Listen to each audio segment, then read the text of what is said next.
చంద్రబాబు నాయుడు గారు రంపచోడవరంలో ఒక మాట అన్నారు. పిల్లలు తల్లిదండ్రులు ఉన్నారు అక్కడ.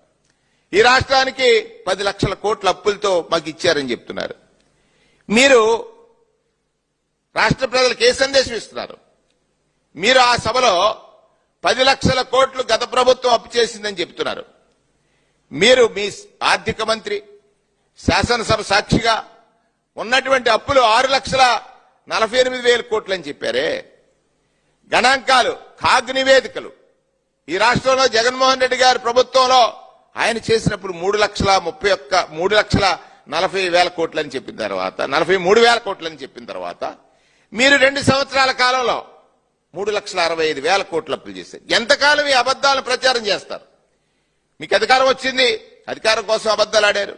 అధికారం వచ్చిన తర్వాత కూడా మీరు చెప్పింది చేయకుండా ఇది సంపద సృష్టిస్తాను, నేను అప్పులు తప్పని చెప్పినటువంటి, అప్పులు చేయడం తప్పని చెప్పిన చంద్రబాబు నాయుడు గారు, సంపద సృష్టిస్తానని చెప్పిన చంద్రబాబు నాయుడు గారు ఇవాళ మళ్ళీ అదే అప్పుల్ని 5 ఏళ్లలో జగన్మోహన్ రెడ్డి గారు ప్రభుత్వం చేసిన దానికంటే ఎక్కువ చేసి ఆయన చేసిన సంక్షేమ కార్యక్రమాల్ని అమలు చేయకుండా జరగందేదో జరిగిందనేటువంటి చూపించేటువంటి ఒక ప్రయత్నం చేస్తా ఉన్నారు. ఇవాళ మీరు చేసేటువంటి ప్రతి కార్యక్రమంలో కూడా దగ, వంచన, తల్లులకు ఇవాళ ఘోష, తల్లుల యొక్క మానసిక క్షోభకి మీరు కారణం అవుతున్నారని, తల్లికి వందనం అనేటువంటిది అమ్మఒడి చంద్రబాబు నాయుడు గారు మీరెంత ప్రచారం చేసుకున్నా కూడా ఈ పథకం ఈ రాష్ట్రంలో రూపు దాల్చింది జగన్మోహన్ రెడ్డి గారి మానస పుత్రిక అమ్మఒడి అనేటువంటి విషయాన్ని గ్రహించమని, మీ స్థాయిలో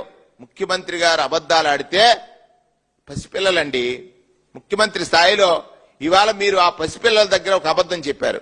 ఇంటికి వెళ్ళిన తర్వాత సెల్ ఫోన్ చూస్తారు, మీరు చెప్పింది అబద్ధం అని తెలిసిపోతుంది. ఎందుకని ఆకాశవాణి చెప్పేస్తుంది నిజాలన్నీ కూడా. ఆకాశవాణిలో నిజాలన్నీ వచ్చేస్తే అయ్యో ముఖ్యమంత్రి గారు అబద్ధం ఆడితే మనం ఆడొచ్చని చిన్నప్పటి నుంచే వాళ్ళు అబద్దాలకు అలవాటు పడిపోతే సమాజం పాడైపోతుంది. చంద్రబాబు నాయుడు గారు ఈ అబద్దాలొద్దు. అప్పుల కోసం మీరు ప్రస్తావించింది తప్పని ఒకసారి గుర్తు చేయడానికి ఇవాళ నేను ఈ పత్రికా సమావేశంలో పత్రికల ద్వారా లేదా మీడియా ద్వారా మీకు తెలియజేస్తా ఉన్నాను. ఈ